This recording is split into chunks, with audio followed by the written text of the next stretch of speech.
Also breaking at 4, the case involving a Childersburg pastor arrested while watering his neighbor's flowers is now in the hands of the Alabama Supreme Court. Now, you may recall his arrest in 2022. The Supreme Court is now involved to answer the question of whether Alabama law required the pastor to give officers his ID even after he had identified himself. Now, I listened into the hearing with arguments on both sides. This vehicle is not supposed to be here, and you're not supposed to be here. Who's saying that?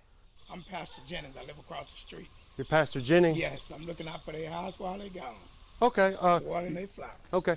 Well, that's cool. Now, do you have like ID and all? Oh, no, man. I'm not going to give you no ID. Video of Childersburg pastor Michael Jennings' arrest while watering his neighbor's flowers in 2022 went viral, sparking outrage across social media. It was kind of surreal at that moment because I'm wondering, why is this happening? I was thinking if I did something wrong or resisted, that I could have been shot. So I was trying to cooperate, even though I didn't understand what was going on. I was agitated.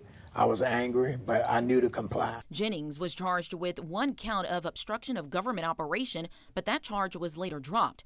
He went on to file a lawsuit, which was dismissed after a judge ruled the officers were covered under qualified immunity. So they could ask follow-up questions? They can ask follow-up questions. Could they ask for ID?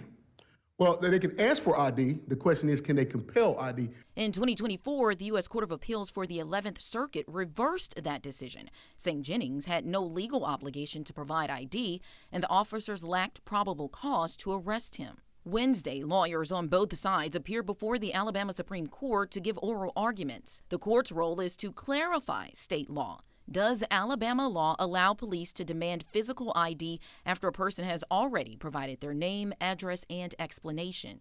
The officer's attorney argues it should depend on the circumstances. We would say the test is whether a reasonable officer, under a totality of the circumstances, took reasonable steps to determine the true name, address, and explanation of actions of the criminal suspect. Jennings' attorney argues allowing it could generate an issue for all Alabamians. What it really creates, that the citizens of Alabama, people born within the state of Alabama, having to carry ID everywhere. If you choose to go down to the corner store and leave your wallet in your chambers, your ID in your chambers, you're subject to being arrested if it's some type of real suspicion or somebody say that you are engaged in some type of possible criminal activity, all because you don't have your ID.